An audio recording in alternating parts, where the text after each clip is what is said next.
Welcome to the Last Resort Sugar Detox. This is a free online course to walk you through your sugar detox and teach you about sugar addiction. More importantly, it will teach you how to make sugar freedom a lifestyle and not the same old yo-yo diet. Make sure you download the free book below as it corresponds with the videos and you can follow along. If you found us somewhere in the middle of the video series, don't forget to go back to video number 1 and watch the whole series and subscribe for weekly updates. Now grab your free course guide by clicking the link below in the show notes. Here's your next video. Welcome back. I should probably change my shirt, huh? Then you would think that I'm doing this in long periods of time, but we're trying to get through this and deliver this as fast as we can to you. So the next section, if you'll see in your book, is number 4, the lies sugar addicts tell themselves. Now here's where I want to get a touch empathetic, okay? And a lot of people think because I own sugaraddiction.com and I raise a couple of sugar-free kids and whatever, that I don't have any empathy for the idea, or that I never ate sugar, or I never liked it, or I didn't I just didn't like it or whatever. But it's just not true. I loved sugar, and I was like I said, my mother was a sugar junkie, is a sugar junkie, and I really enjoyed all types of sugars and sodas and candy and cookies. I loved it all, and I can understand the idea of maybe not having that in my life at some point. So I do empathize with that, and I would never make light of the idea that this is a real thing for people that they have tried for many years to quit, and that they just continue.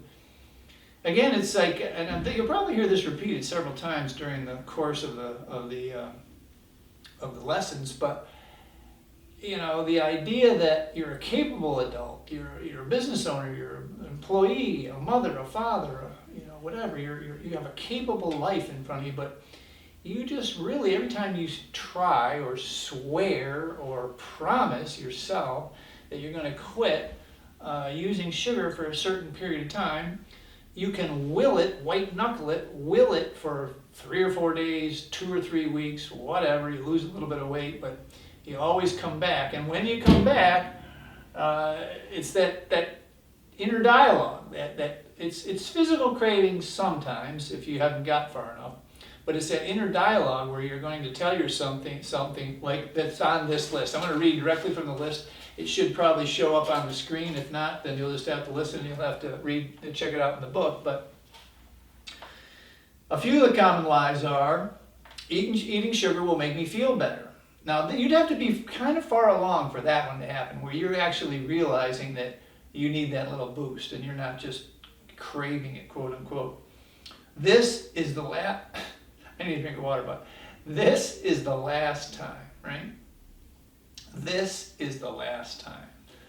I mean, if I had $1 every time I said that about a drink, a drug, or sugar, I'd be rich. Okay, since I can hide it from other people, it's not really a big deal. Which, I was never much of a hider, so I don't know about that one, but I know a lot of people are. We just did X, Y, or Z, so let's celebrate.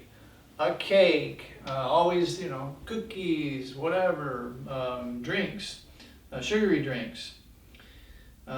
Since I only binge on the weekends, then it's not a big deal. Well,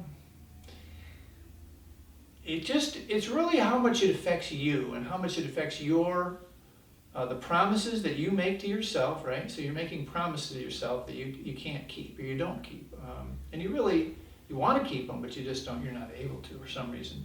And you're not able to because you're dealing with a very powerful psychoactive drug. Again, another thing that'll be heard a lot of in this course is that this is powerful. This drug, if you're affected by it, is very powerful. So, anyway.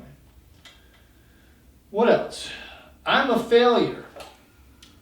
That you do tell yourself. I did and do occasionally still, but I'm a failure.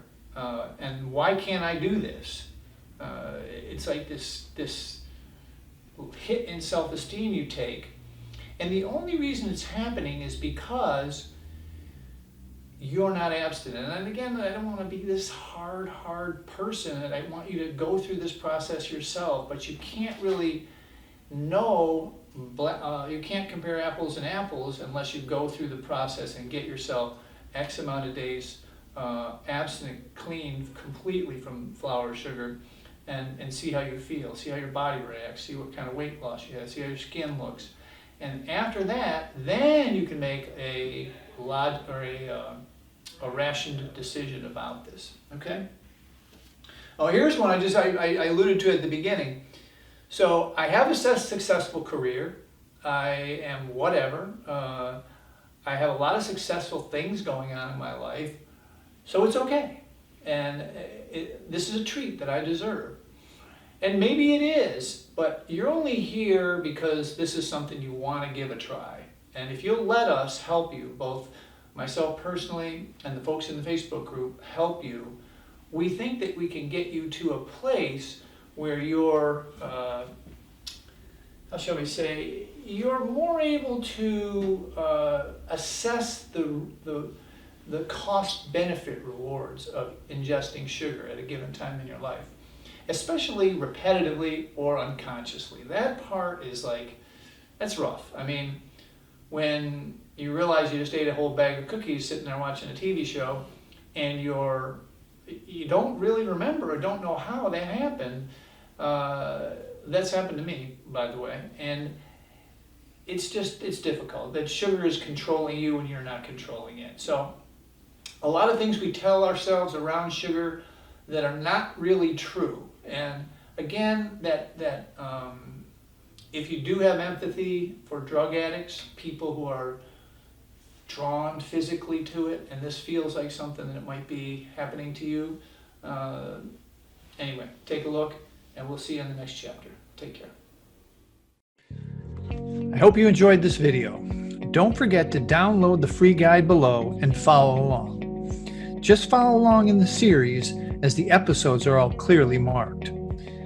If the next episode is not up yet, then make sure you subscribe so we can notify you when it drops.